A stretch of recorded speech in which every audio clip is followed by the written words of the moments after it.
Peace and love, family. Welcome to another R.E.A.D Book Club discussion. Tonight, we will be discussing Chapter 7 of The Hidden Cost of Being African American, How Wealth Perpetuates Inequality by Thomas Shapiro. I am your host, Dr. Ma'at, and I have with me my two dynamic brothers, Brother Tiwolo and Brother Everett. Brothers, please introduce yourself to the listening audience.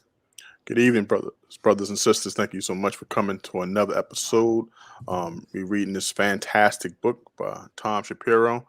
We're going to tackle chapter 7, which is the last chapter of this dynamic read. Peace and blessings. I'm Brother Everett, and I'm blessed to be here to finish off this great book today. Yeah, this is the last chapter. I know that we have the conclusion to discuss next week, but this is really, like you said, the last chapter of the book. I think in the conclusion, he's probably just going to summarize everything that we discussed. And I'm gonna reach out to Thomas Shapiro this week to see if he's willing to come on with us next week just to talk about the conclusion and to answer some of the questions that we've had while we were reading. But before we get started tonight, is two things I want to acknowledge. I have my nephew's son Chase in the building. Say peace to the audience. Peace and love. Peace. You gotta take your hand down. Go ahead, say it. Peace. Peace. He said peace. So Chase, come in. I want you to talk to them for just 2 minutes of your time, family. So this month is August, Black August. And Chase, tell them we've been studying. What have we been studying all of August? Haitian Revolution. The who? The Haitian Revolution. The Haitian Revolution. And the Haitian Revolution took place in August of 1791, right? And when did it end? At 1804. In 1804. And so name some of the people that you learned about this month. Mackendall, Toussaint, Bookman, Develine, and Henry Christophe. Yeah, good. So he named Mackendall. He said Bookman, Toussaint, Desalegn, and Henry Christophe. And so all of them, when we were reading and doing our research, we found out that they organized a group of people called the Maroons. And who were the Maroons, Chase? They ran away from slavery and made their own company. They made their own communities. Ashe. Thank you so much, son. Chase. He said, way to go, Chase. So that's what we got. We got to train up the youth to know our history. That's and right. In the chat, they said, peace to you, Chase. Awesome job. In the Chase, they said you did an awesome job. He got classic T-shirt on too, BNBF. He said classic. He said you have a classic T-shirt on, Chase.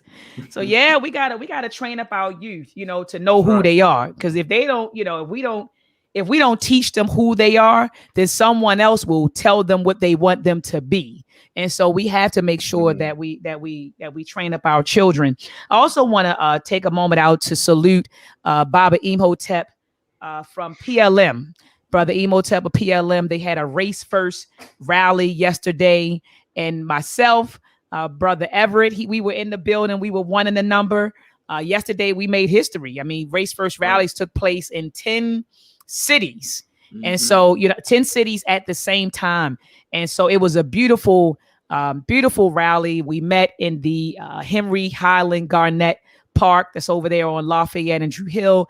And then we end up walking, a few blocks up the street to Lafayette Square. And we had the rally there. There's vendors there. And so it was just a wonderful time. I brought my family out. My mom was there. My auntie was there. Some of my cousins were there. My sons were there. And so we had a beautiful time. Brother Everett, you had the organization, the UNIA Baltimore chapter was there. And so it was just a really, really beautiful time. Beautiful time. I want to acknowledge a few people in the building. Shamani is in the building. Peace and love to you, my sister, my beloved sister. A beautiful mind is in the building.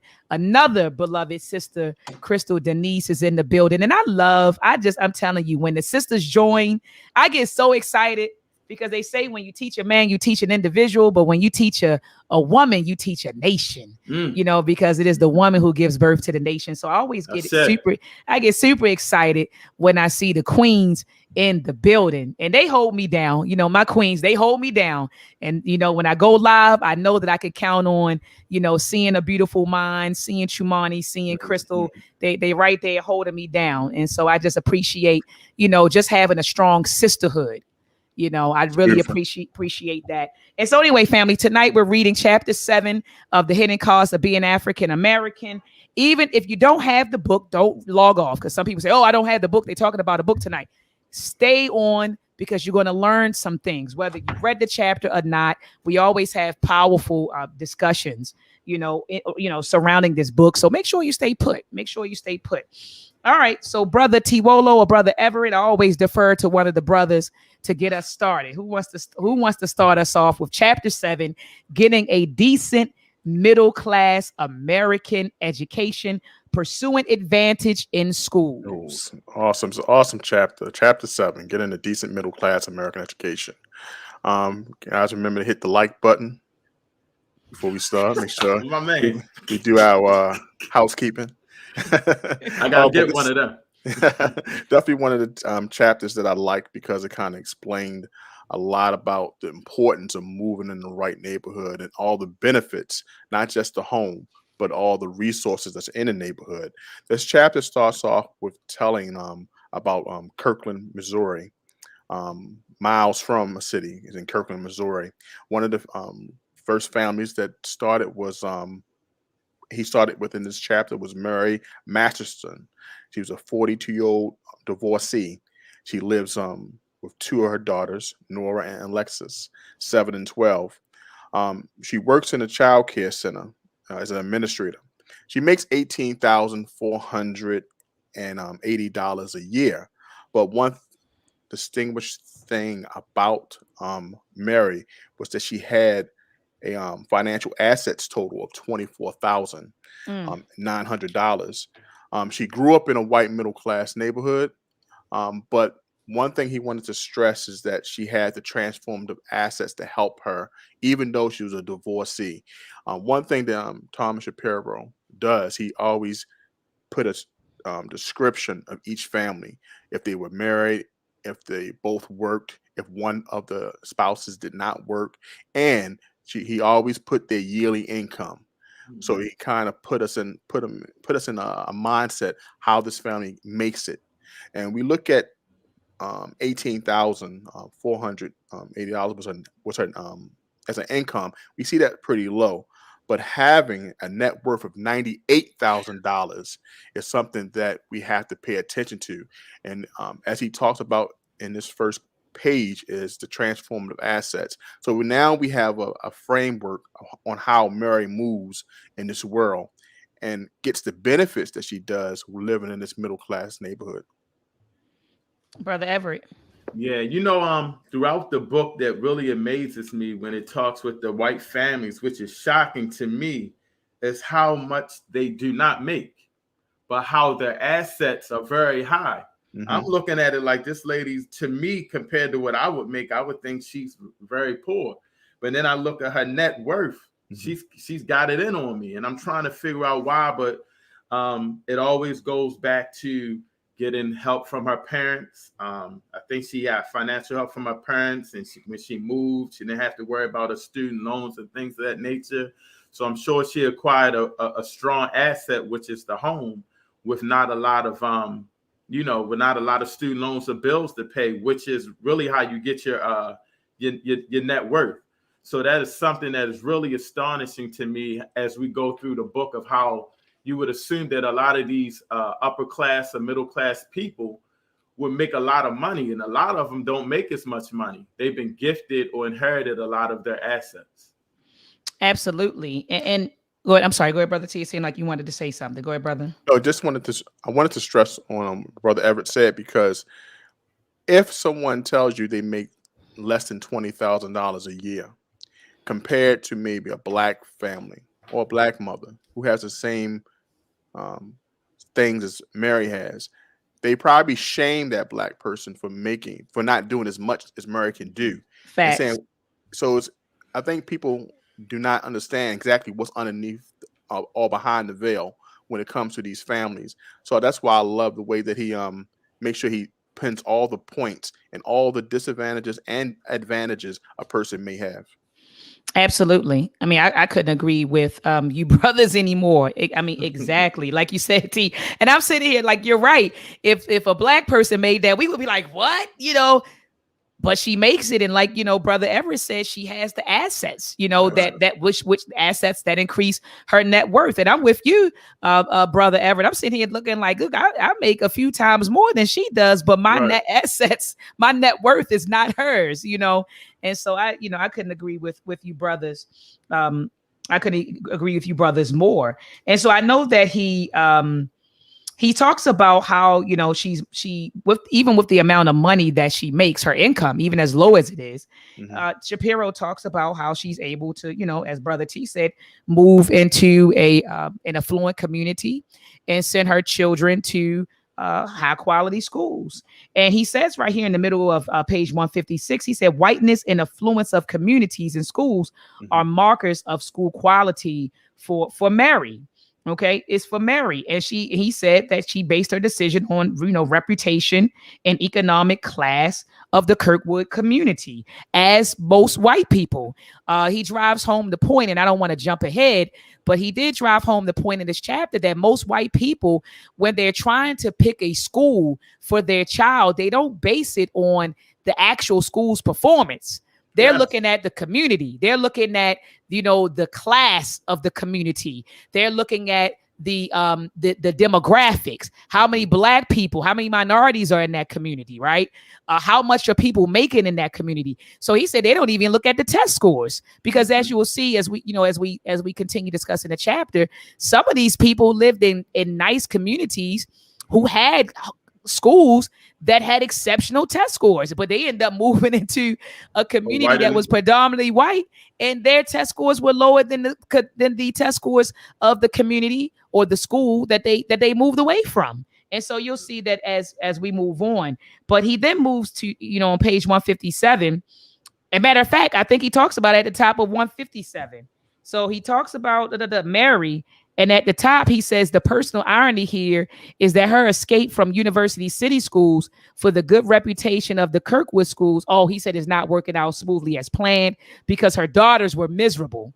So her daughters were accustomed to being like in a diverse school. They had black friends, but she wanted to move her daughters to a white community, a white affluent community. And when the daughters got over there, they were miserable. It says that their performance, it says both of them started experiencing academic and social behavioral problems. And she was hoping that they would adjust. So I kind of put like a ha right next to this this paragraph right here, because she thought that she was moving them somewhere better where they would be doing better. But he said the irony is the children started performing worse. Mary, on page 156, she explained why she wanted to move. And I kind of think when parents have an issue with the school, maybe even the neighborhood that they live in, some don't have the ability to move. She wanted to move out of University City because the kids were edgy. Edgy attitude. So it kind of amazes me, because of her resources, because of her transformative assets passed down, she can get up and move her kids from that one fault that she sees, that she don't want her kids to be around. Just think about how many parents wish they can move out of neighborhoods that have violence or gangs, as you see, that they could not move, and they had to stay put based off financial ability.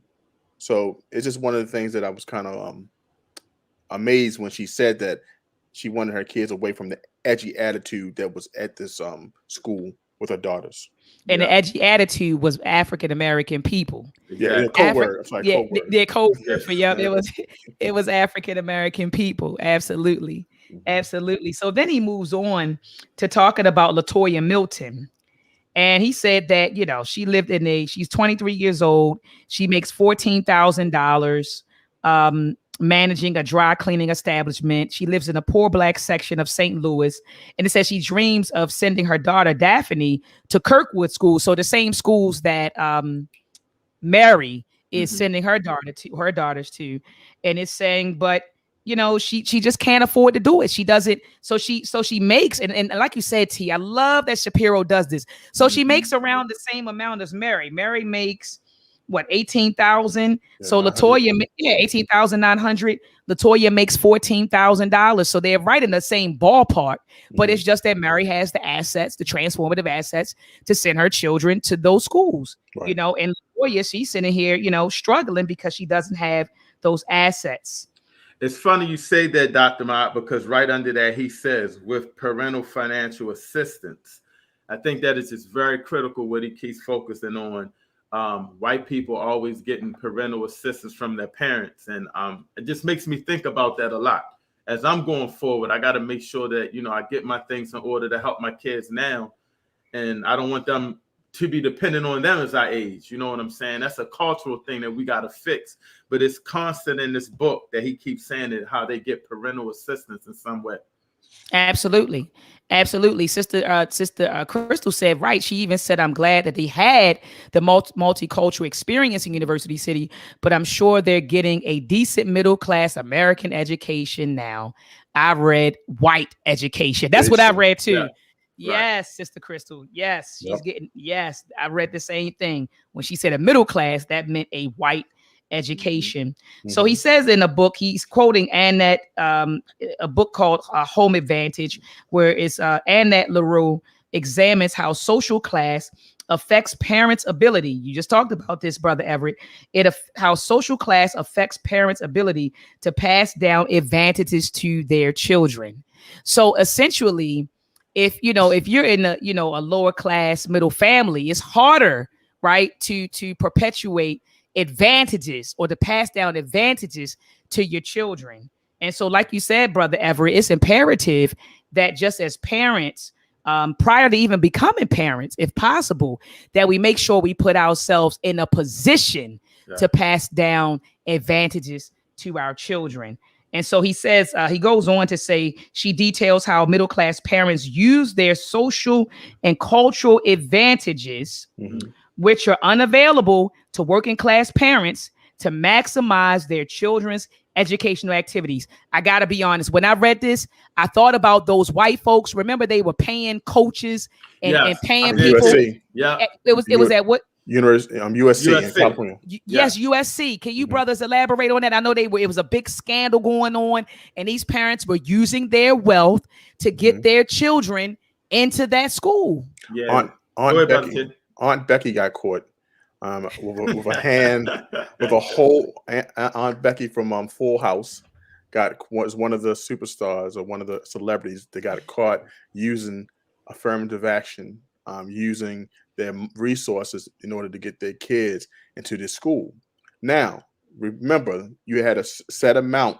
Schools have set amounts of, athletes, women, blacks that they didn't allow in programs. Well, they were using it all up. They were paying coaches to say, "Hey, my daughter is on the swim team."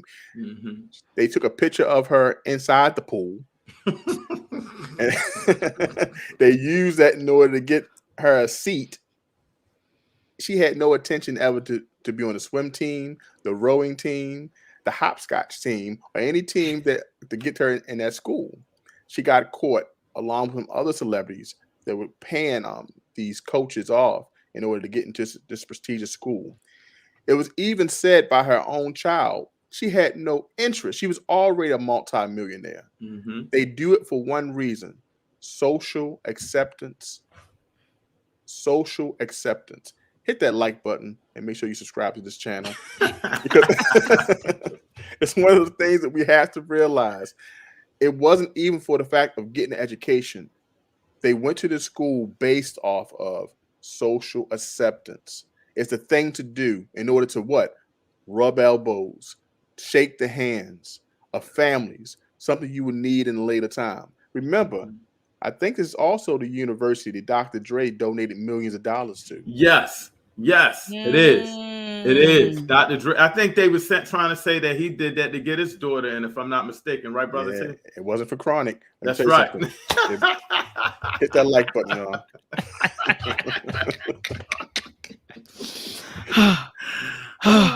So he does. So I'm telling you, when I read that, that's what popped in my mind. Like I literally wrote it up there, like scam, Damn, I wrote it up there. Yeah. So, parents, like I said, they will use it says their social and cultural advantages, right, to maximize their children's educational opportunities. I love how he continues to drive home the point also that community wealth largely determines the school quality. And so you go into if you're in an impoverished neighborhood, I can only expect, you get what I'm saying, Brother T, I can only assume that the schools are impoverished, right? If the neighborhood is impoverished, I'm assuming that the school is impoverished. It's probably overcrowded, right? The teacher to student ratio is probably high. Some of the teachers may be overworked and underpaid. Some of them may lack the necessary skills to teach certain subject matter. The school probably isn't run efficiently. I mean, I can only imagine all the sorts of problems, right? The resources are scarce. And so we have to understand that community wealth largely determines the school qualities. And he says that parents understand that education has tremendous economic payoffs in terms of jobs, salary, and wealth. All right. It does. It does. And so then he moves on to talking about different families.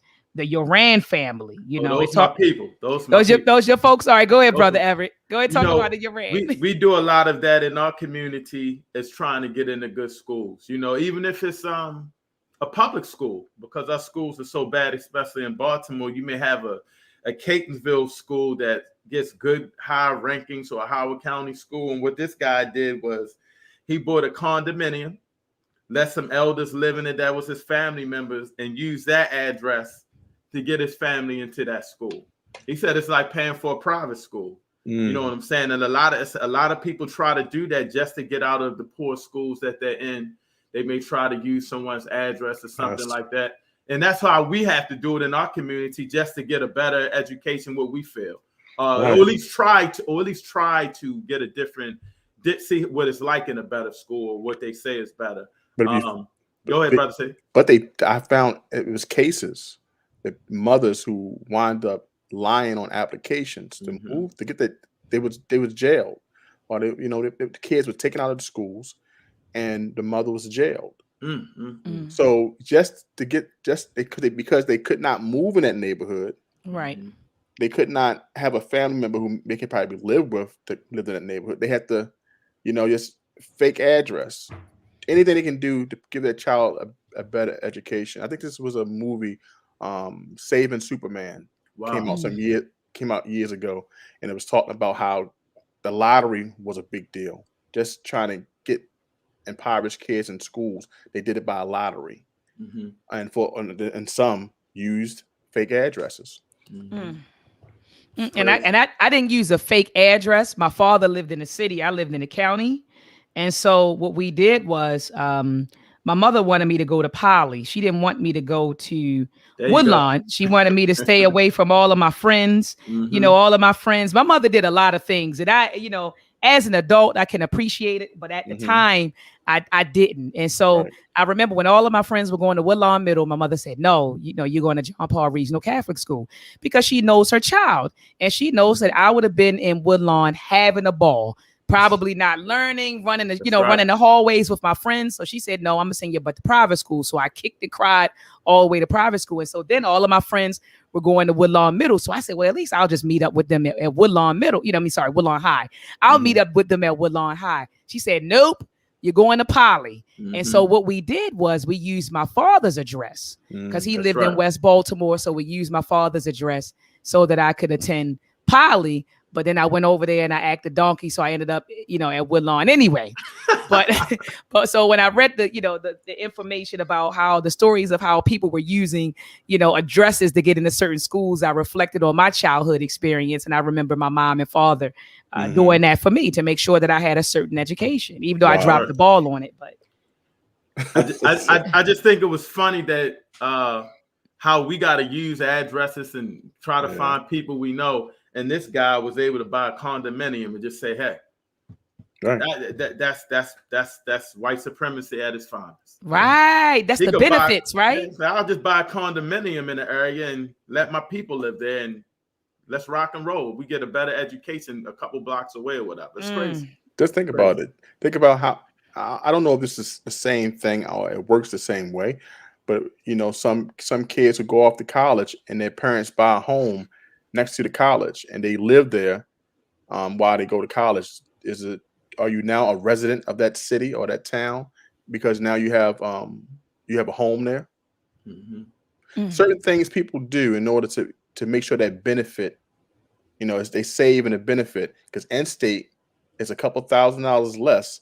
That's true. Than a person that out of state, right? Out of state. So they do things years in advance because they know, hey, this is going to better benefit our situation.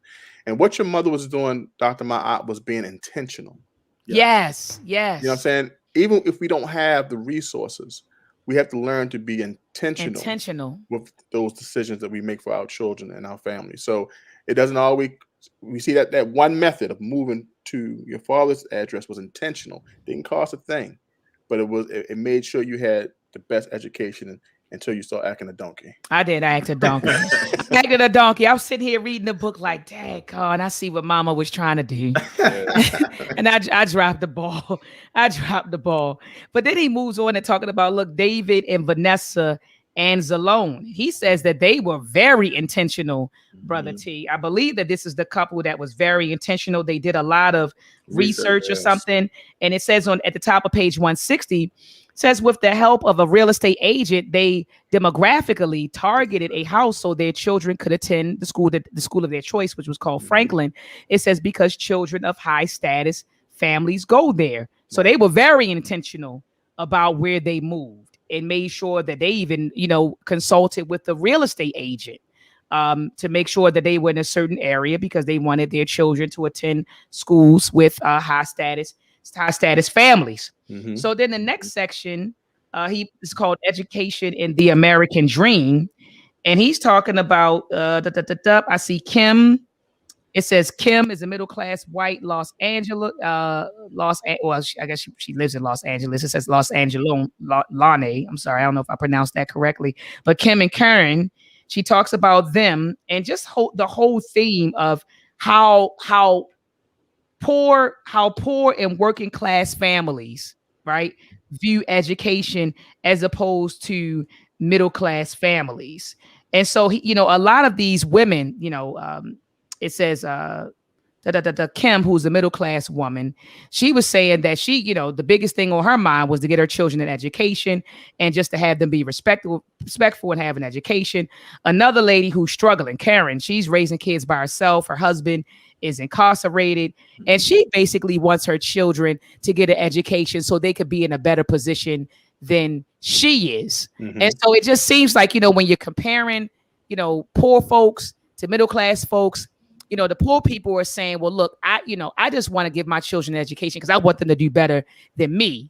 But the middle class folks, when they're trying to, they want their children to be educated in order to, as he said on one of these pages, to take charge of their world, something to that effect. Right. Not so much that they want them to do better, but they want them to, I'm trying to see how I can articulate this.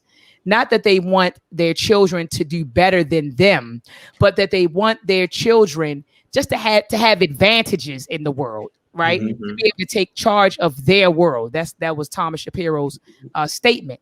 And so you kind of see that how we view, how poor, working class, Black folks, how we view education as opposed to, upper middle class folks and wealthy folks. One of the brothers want to jump in. Yeah, it seemed like, y'all could correct me if I'm a little off base, but I got it from what he was saying is that they kind of were able to focus more on developing their child individually as opposed to just focus on education, where the Black kids, we got to get the education. We got to try to do better. We really didn't have time to build ourselves up individually. And they talk about that a little later in the chapter too, how, white people wanted to be with more white people and things of that nature. We'll get to that later. But I wanted to go back to one thing, Dr. Mott, before I forget. Go ahead, please do. It was another thing that they were doing to get into some schools as well. They were volunteering. Like they would try to do volunteer work in a school and like work up out the school. But yeah, you hit a good point on why he separated the ideology from how a black person thinks a school helps them and a white person. I just think like the white people were, once they got into a social status school, they would just focus on a child being able to develop individually. That was my perception. Yeah, absolutely. Brother T, what are your thoughts? Dr. Everett, he had a couple of points. You had a couple of points there, and I was looking for the pages to kind of support what you were saying. But I did like the fact that you highlighted that the parents worked on the child individual behavior and developing who they were as a person, because you didn't have to no longer worry about the schools because you were already there. And also them volunteering, which is another ability that parents have when they don't have to work. They can do the volunteering with the kids. They can do some other things. But I was trying to find it so I can speak of it. But good points you brought up, sir. Yeah, thank you. Absolutely. And what are your thoughts about the Lupe family? I'm on page 163, the Lupe family of Venice, California. It says, this is really a low income family. I mean, it talked about Clarice Lupe, 31, her husband, Dennis, 32. They have 3 children, 16, 7, and 3. They're renting a tiny house. It talked about how, Clarice dropped out of school in the 8th grade. She had 2 children, and several jobs later, she went back to school. She got a GED. She's now enrolled in the nursing program. She married Dennis. He was also, he also dropped out of school and earned a GED. He's an auto mechanic making, $28,000. They had an uncle that left them $5,000 or something like that, dedicated for older children. And it says they literally live paycheck to paycheck. Right? Mm-hmm. But even still, it talked about how they wanted to send their son Jimmy to a good school. And they said that, he started in high school, and it says, I don't like the LA district schools at all. There's a big difference between the schools between the schools and between the districts. And then he asked them to explain the difference. And really what it boils down to, in my opinion, was that one school was white and one school was in it says right here, he slipped through the cracks. So it looked like he was probably in an urban school initially. Mm-hmm. One of those urban school that was a low quality school, and then they got him into another school. I'm on page 164, yes. And the better school called Lincoln, and that was in a different area, Santa Monica, and Santa Monica is predominantly white, right? And so it seems like that's what they. So even you look at this low income working class family, but they even were trying to get their children in more white and affluent neighborhoods to give their children using a better dope. Using the dope, the false address. I think on this case, if I'm not mistaken, I think she was saying that when he went to the white school, they kind of had the time to develop him and help him out a little bit more, as opposed to maybe, and I'm assuming because I don't think they mentioned the class size, but a public school with a larger class size could have been it as well, where he got individual help and he was able to go along and get caught up in his academics to where he needed to be grade wise, but it didn't work out. He had to go back to the other school, and that's when she was a little worried about the gang violence and stuff like that, which is a shame because we do got to acknowledge we do have a lot of things that we can clean up in our own school. But absolutely, it's just a shame it has to be that way, that we got to look outside to get outside our culture to get a good education and feel safe. Absolutely. And the line that I was talking about is in the middle of page 166 when he says, is a little paragraph there. He says, first, we have seen repeatedly ability to make educational aspirations a reality for children clearly differs for working and middle class families as it differs for white and black families. Second, what educational aspiration actually means and how families pursue it is different for middle class families and working class families. It is part of a classic American dream for working class families as they struggle for educational opportunities so their children can have it better than they did. And I remember my mother said that she wanted me to have it better than her, just like she had it better than my grandmother. So, education was key. But he says here in my interviews, middle class families focus extended to acquiring educational advantages for their children so that they can be more in charge of their world. Yeah. So that's the difference. We'll tell our children, well, get an education so you could do better than me, so you could do better than I did, so you could do better than your grandparents. They're telling their children, they're saying, look, we want to get you an education so that you can get some advantages and can be more in charge of your world. Right. That's a big difference. That's a big difference. One of the things, and I guess this is one of the things I wanted to stress, is on 165 when he talked about the where 26% of 10th graders test at the national norm and 39% for math. Of the 20% tested for the norm for reading and 39% for math. So that's when they was banished from the Santa Monica school and Jimmy was sent back to Los Angeles. So I think this is the part when he was talking that they mentioned about developing, because the kids did so poor in reading at these schools and they didn't do too well at math. So I guess I wanted to make sure I point that out based off that. I think that was the developing aspect of it. So they can be on the levels of reading and math, not in education. I don't want to kind of brush past that because that's pretty important. Because if they're being developed more in the white schools, now I can see why they were pushing so much, right? Rather than going to the school that they were attending at first. And that's something to think about. No, absolutely. And I'm at the bottom of page 166 where he's talking about how, some parents don't even want to be bothered with the public schools. And so what they'll do is just send their children to private schools. And it says, secular private schools generally provide greater educational resources and higher quality learning environments than public schools, measured by smaller class sizes, teacher qualification, and computers.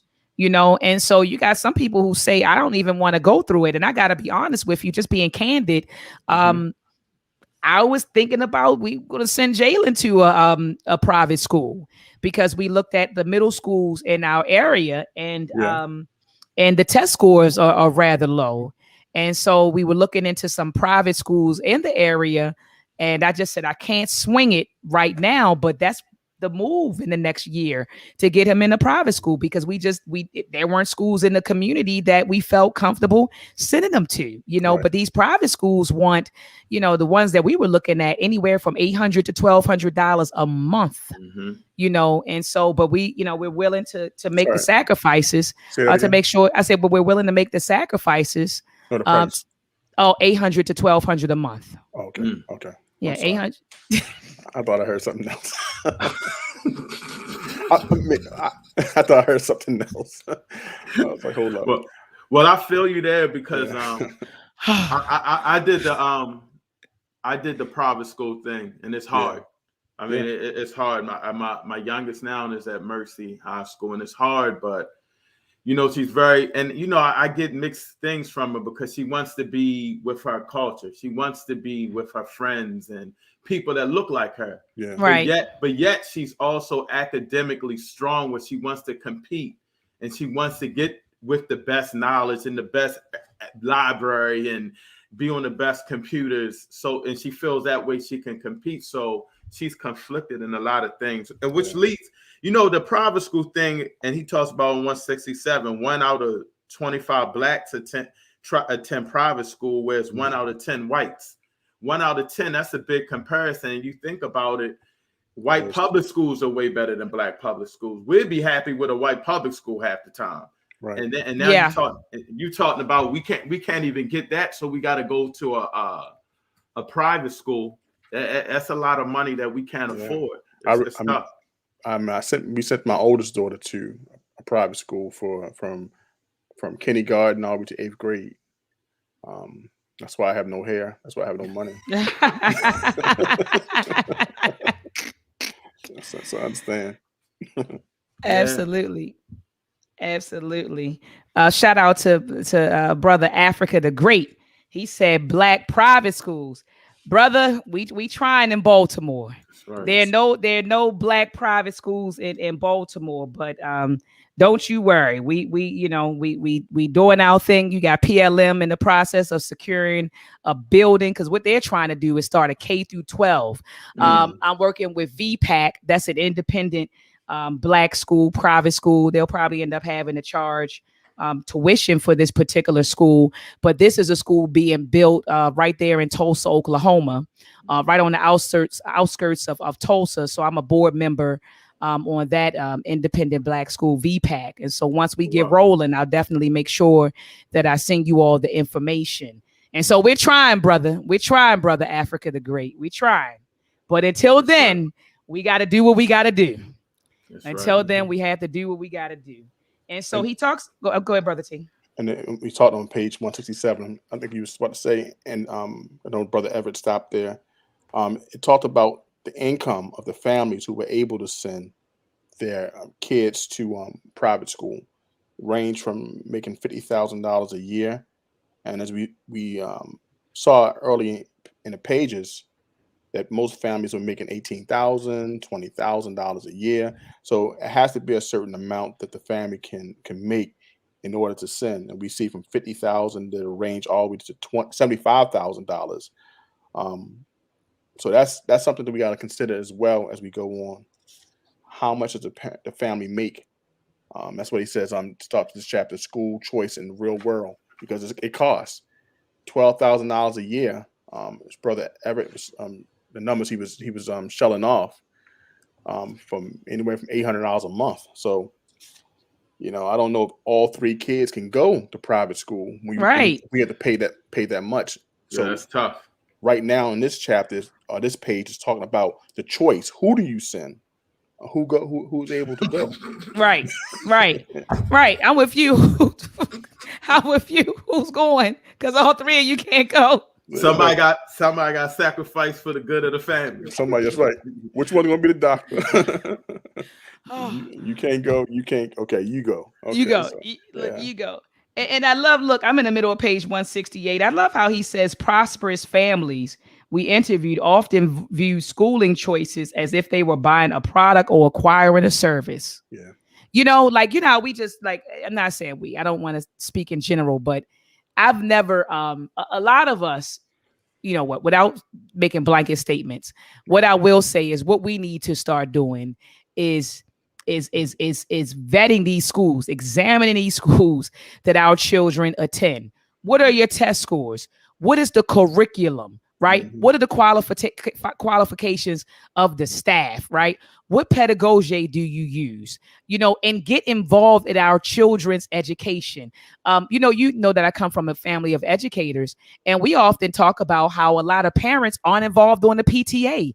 So the school, they're just running the school the way they want to run the school without any accountability. Get on the PTA. You pay taxes at the end of the day. That's right. You pay taxes. You're paying for that. And so get involved in your children's education. We need more parents just involved. And so anyway, but I do like how they say that, that prosperous families tend to, they view school choices as if they're buying a product or acquiring a service. So they're scrutinizing it. They're looking at it closely to determine whether they want it or not. Because at the end of the day, education is a service. Right. And so we have to view it. We have to view it that way. I wanted to drop something real quick, Dr. Mott, before we moved on. It's very important in what you said about vetting the school system. Our president of the UNIA, PG, the president general in New York, they're suing the Queen's school system. I don't know if you guys heard of that. No. Yeah, it's pretty big. Look it up. They're suing the Queen's school system. They had enough of the bad schools and stuff like that. Like you say, the kids, they love their neighborhood. the school system sucks. They love being around who they need to be, but they're demanding change. That could be a historical thing. I don't know if it works out, but definitely a lot of people need to look into that. Brother Michael Duncan, RPG, a lot of the UNA families up there are suing the school system. I actually went on a Zoom call and they had like some congressmen and stuff up there.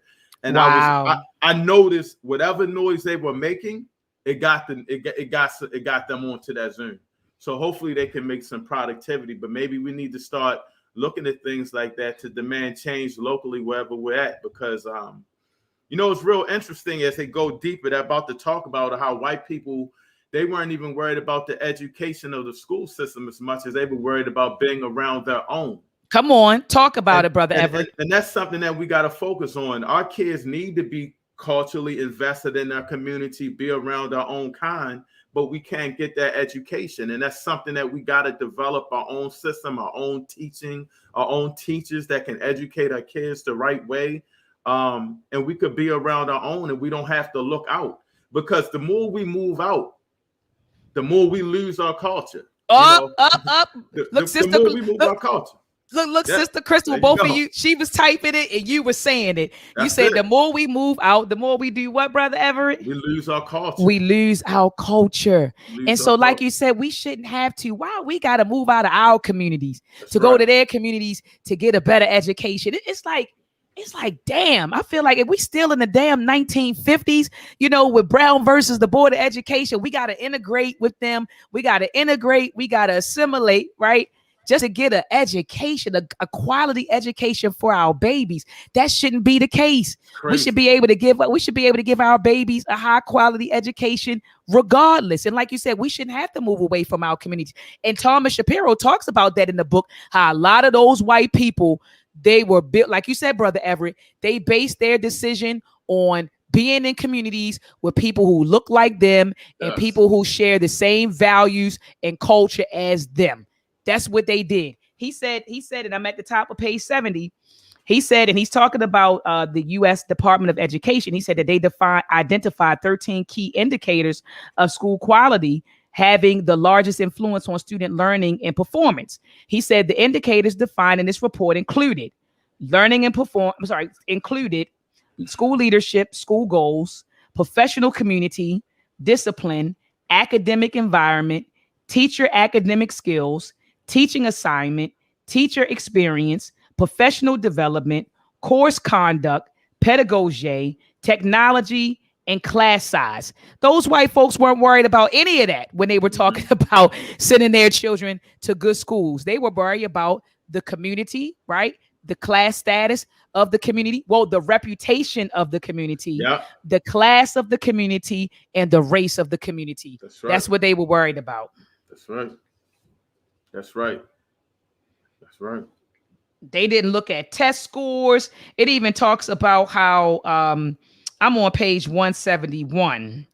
And I think was it Alice and Bob Bryant? Yeah, that's it. Is it them? Yep. Yeah, it said that they actually moved out of a community that had a good school, but the school was multicultural. But it was multicultural.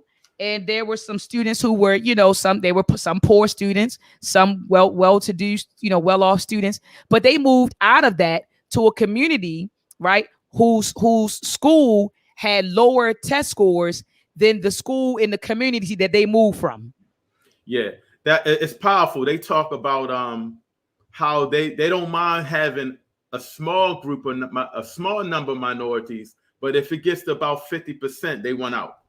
You know what I'm saying? And then they compared the black family. I think the black families are like, we need our kids to understand that culture. And I feel them, because at those schools, you might deal with a little racism. You might get a little feeling of how the real world is going to be when you get into the working class to deal with these people. We need that for our culture, to see how these people really are. But it was a whole different mindset. While we're trying to get out there for the education, Dr. Mott, like you said, they're moving out just to be around their own. And just imagine, and I think he says something about just imagine if the black people did that, we would be looked at as bad parents pretty much, because we're choosing to be around our own instead of a better school. And it goes back to what they're talking about. What we've been talking about in all the books we've been reading.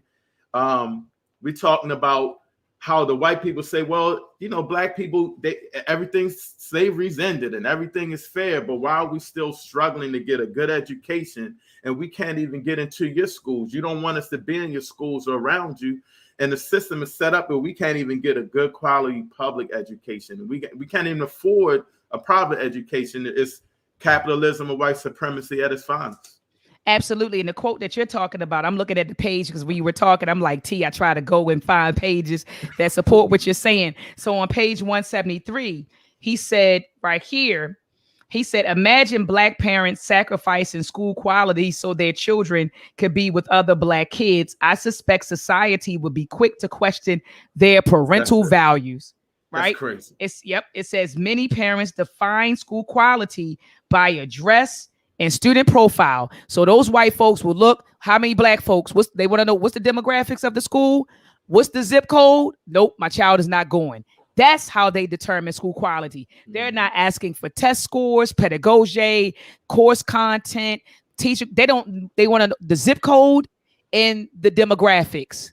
And like you said, Brother Everett, if it's more than about 10 or 15% minorities, they say, nope, I'm not sending my child there. It's crazy. They say, I'm not sending my child there. And so the funny thing is, and I have it marked on page 175.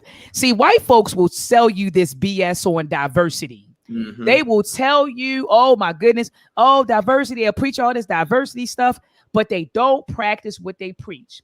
So it says right here, like you said, and you mentioned this, Brother Everett, already on the earlier, page 175. I'm in the middle. He says the kinds of schools Black middle class families want for their children are similar in most ways to what white middle class families want.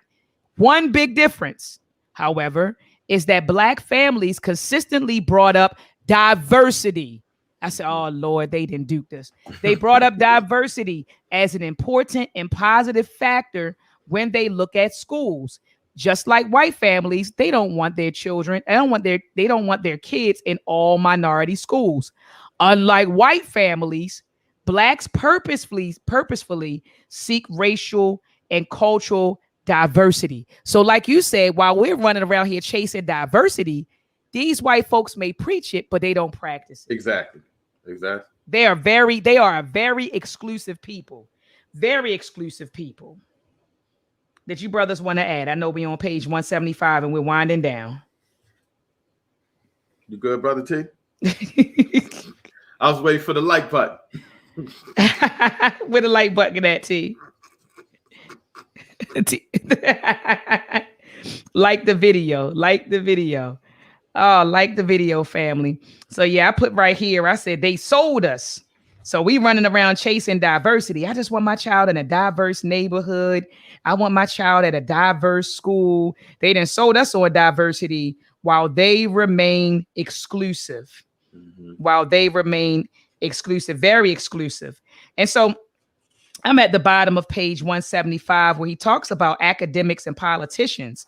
And he says that they find comfort in attitude and opinion surveys that most whites no longer reveal anti-integration sentiments.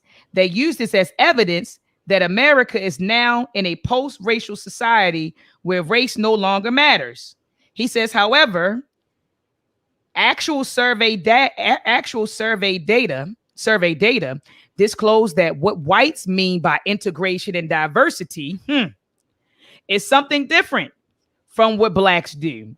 For instance, hardly any whites object to schools with just a few Black children, but almost half say they would object to a school that is more than 50% minority.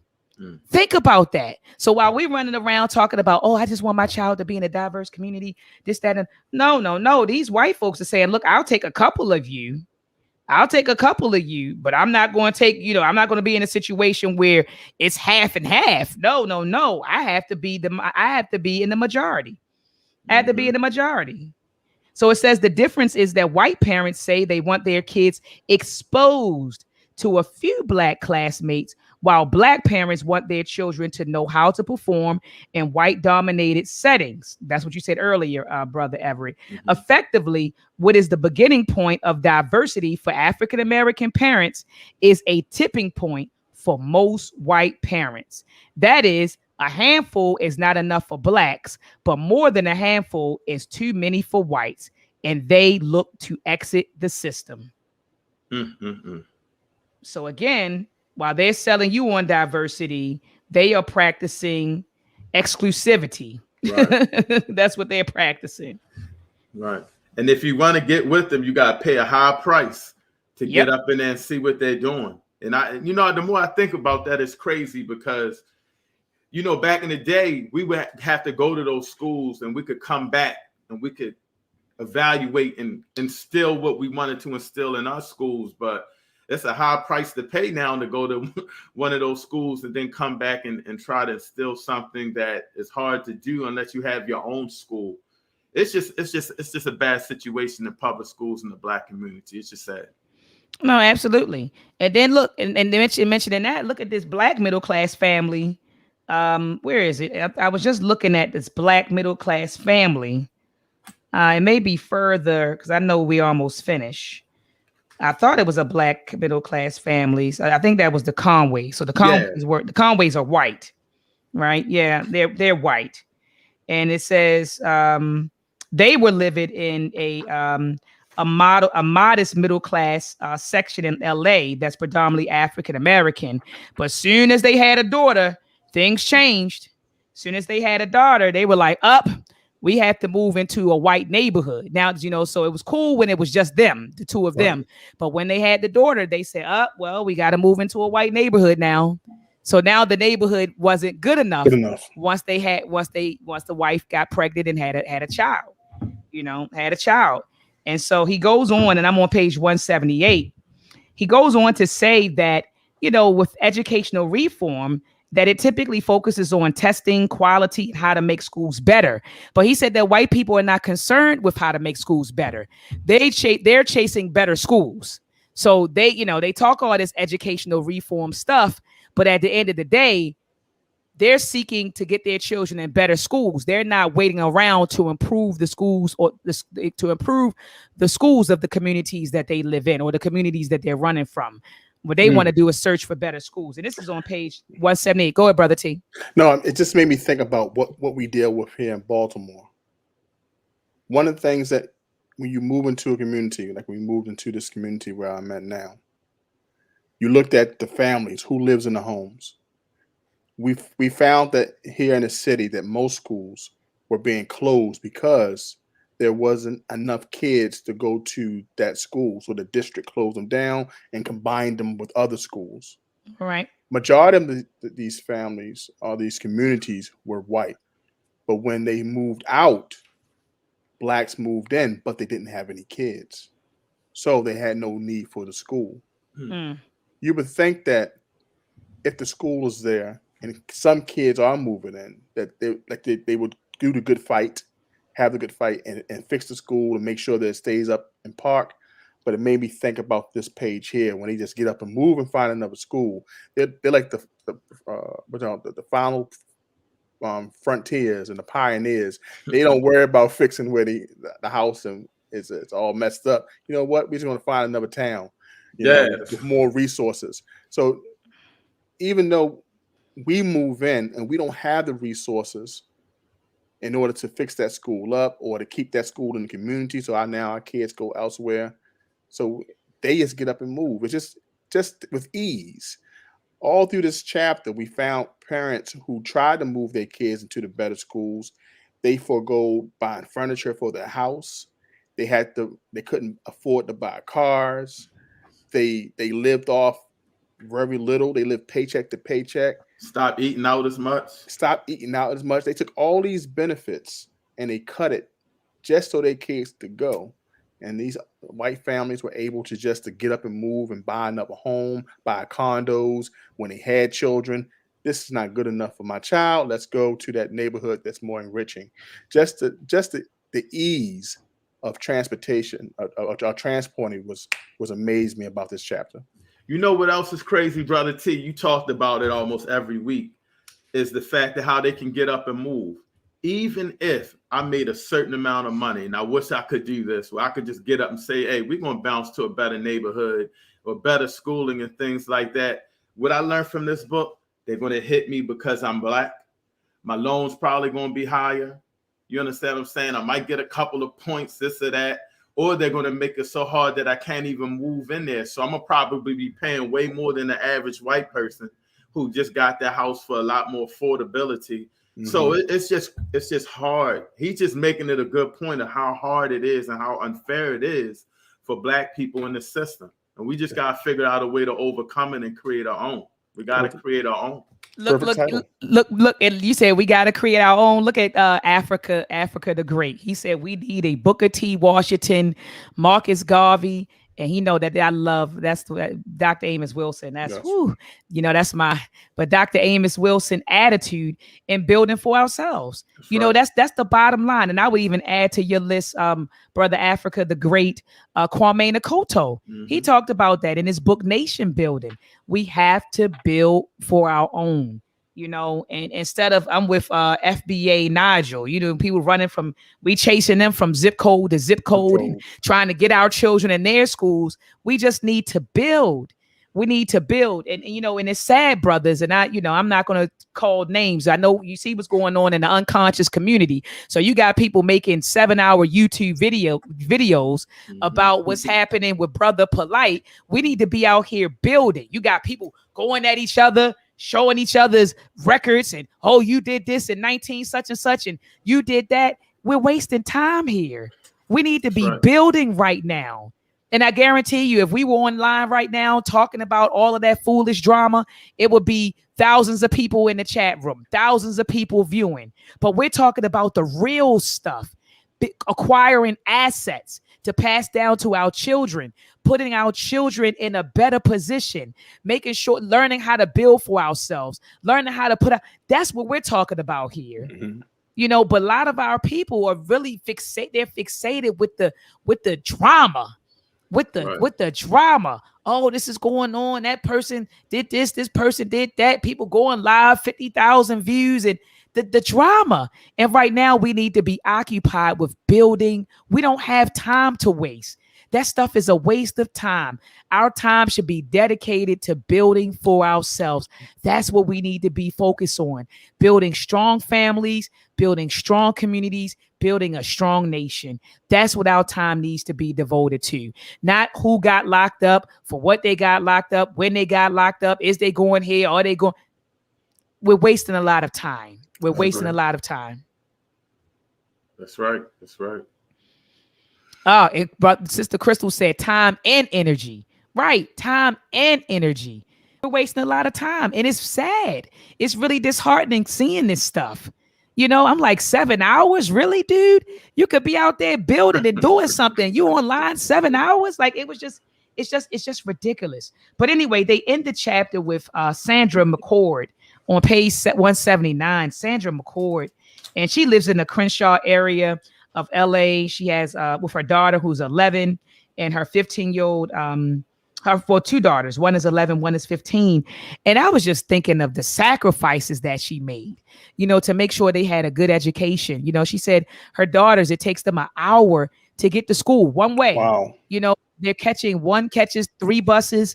The other one catches 2 buses. And she was saying sometimes she doesn't have bus fare to give her children. And so she'll walk them part of the way, you know, so that they could just get on one bus, 1 or 2 buses. That's crazy. So this is the sacrifices that, you know, Black parents are making in order to give their babies, our babies, a quality education. So again, you know, I couldn't agree with Africa the Great more in any more than I have. We need to be occupied right now with building for ourselves, not trying to tear each other down, not arguing with one another, not hating on each other. We need to be building so that we won't have another Miss Sandra who has to send her babies out, you know, an hour, you know, from her house, you know, in order to get a quality education. Right. So we don't have folks have it. So we won't need to lie about where we live. Right. So we need to get into that. So I mean, brothers, do you all have any closing words? No. No, I mean, Brothers, he said no. No. No, it's like you laid it down, and this chapter here was one of the chapters that just kind of hit home, because it's nothing like not being able to do anything or build or put your children in a better position. And this right here just shows you that if you can't do that, you can't get a better education for your children.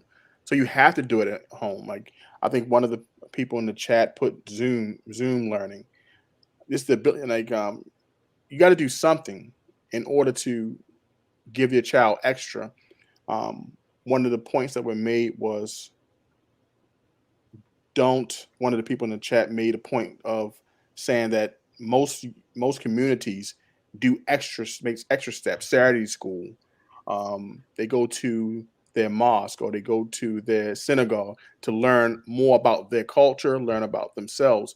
So this may be another reason why they don't care about the school. Their kids going to get what's needed for them to interact in this world, other than just the education aspect. So, and what you were saying this chat as well, making sure that we teach our kids. You did that with your nephew. Teach your children what they need to learn. That extra stuff to make sure they get the culture, because the school's not going to teach it.